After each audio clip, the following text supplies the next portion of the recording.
여러분, 안녕하세요.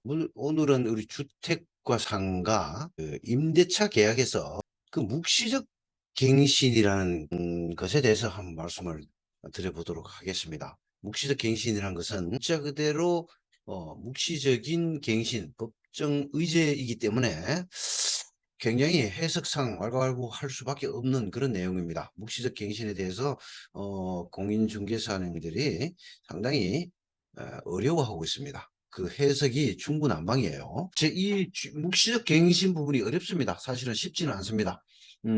계약 갱신 요구권과 관련해서 묵시적 갱신이 상당히 어려운 것은 틀림없는데, 이 부분에 대해서 제가 쓴 그 실전 주택상가 임대차 실무라는 책에 이 부분에 대해서 제가 상당히 자세히 기술을 해 두었습니다. 그래서 그 책 한 권 정도는 중개사가 반드시 가지고 계셔야 한다고 저는 생각합니다. 그 책에는 이 한간에 문제가 되는 임대차에 관해서 자세히 써져 있습니다. 참고하시기 바라고요. 자, 오늘은 묵시갱신의 어떤 질문에 대한 것을 한번 보시도록 하겠습니다. 자, 묵시적 갱신이 되었을 경우 월세로 있는 임차인이 짐을 뺀다고 보증금을 반환해 달라고 하면 3개월 월차임을 임차인이 임대인에게 지불해야 하는 건가요?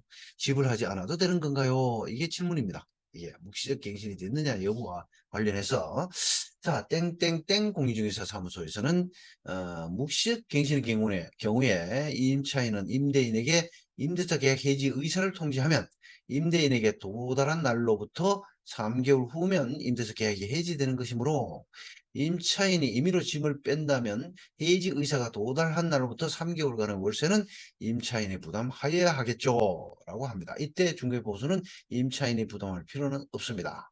그나마 임차인에게는 선법이지만, 하지만 임대인은 2년간 임차인을 내보낼 수가 없는 임대인은 아주 악급이죠, 이렇게 답변을 했습니다. 그리고 땡땡 중개사는 3개월이란 법적 근거는 어디에도 없습니다. 소액심 판결정이 거의 3개월 정도 소요된다는 점을 비추어 늦어도 3개월이라는 거죠. 그리고 임대인과 임차인이 협의해서 최소한 1개월 전에 통보를 하지 않았다면 3개월 정도 월차임을 주고 보증금을 받을 수 있고, 집을 비우게 된다면 비우는 날로부터 월차임은 안 줘도 되고, 그 전이라도 후 임차인이 발생하면 들어오면은 서로 협의해서 전출입하면 됩니다. 3개월이란 것은 법적 근거는 없습니다. 판례에 있었을 뿐이지. 참, 이분 정말 기가 막힙니다. 공부를 좀 제대로 좀 하시면 좀 어떻겠나 싶을 정도로 완전히 자기 주관적인 판단으로, 주관적인 생각으로 답변을 했네요. 자, 제 생각을 좀 간단히 여기에 대해서 답변을 드려보면은, 계약이 묵시적 갱신이 된 경우에는 전 임대차와 동일한 조건이 되고, 이거는 2년으로 의제됩니다. 법정 의제입니다. 이때 임차인은 언제든지 계약을 해지할 수 있고, 임대인이 해지하는 경우에는 3개월이 지나야 효력이 생깁니다. 왜냐하면 묵시적 갱신이 되었다 하더라도 임차인이 이사 준비를 할 수 있어야 하므로 법에서 2, 3개월은 그 기간을 허용한 것입니다. 약간 오해가 있는 것 같습니다. 어쨌든 이런 목적하에서, 취지하에서 국회에서 3개월의 기간을 부여하였다라는 걸 말씀드립니다. 또 땡땡땡땡 중개사가 계약 갱신이라는 6조와 6조의 2를 실어 놓으셨네요.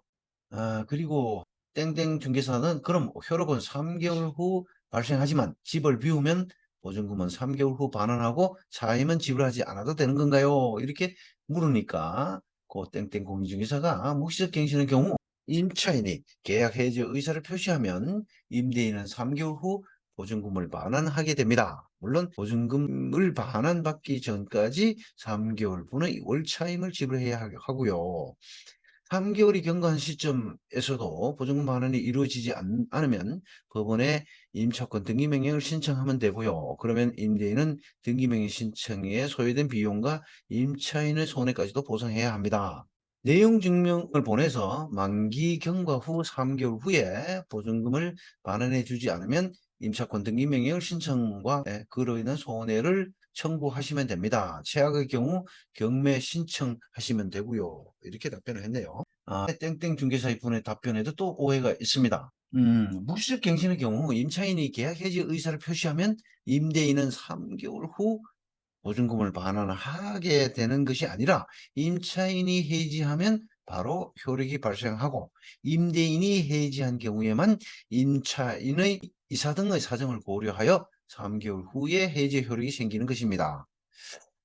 자, 임대료 증감, 계약 갱신 요구, 묵시적 갱신 등은 임대차에 대한 가장 중요하고도 기본적이며 또한 현장에서 가장 많이 문제가 발생하는 것인데도 이와 같이 중개업계에는 오해와 오류가 참 많습니다. 참 안타깝습니다. 묵시적 갱신에 대해서는 좀 더 확실하게 공부를 해 두시는 게 중개에 있어서 매우 유익한 무기가 될 수가 있습니다. 굉장히 빈번하게 발생되기 때문에 그렇습니다. 그야말로 글자 그대로 묵시적, 어떤 명시적이 아니라 묵시적으로 계약이 되는 경우를 규율하는 것이기 때문에 여기 관해서는 분명히 공부를 제대로 해 두셔야 합니다. 거기에 관해서는 아까도 말씀드렸지만 제 실전 주택 상가 임대차 실무에 자세히 기재되어 있습니다. 참고하시기 바랍니다. 자, 오늘은 여기까지 말씀드리고 묵시적 갱신에 대한 것을 한번 살펴보았습니다. 여러분 감사합니다. 안녕히 계세요.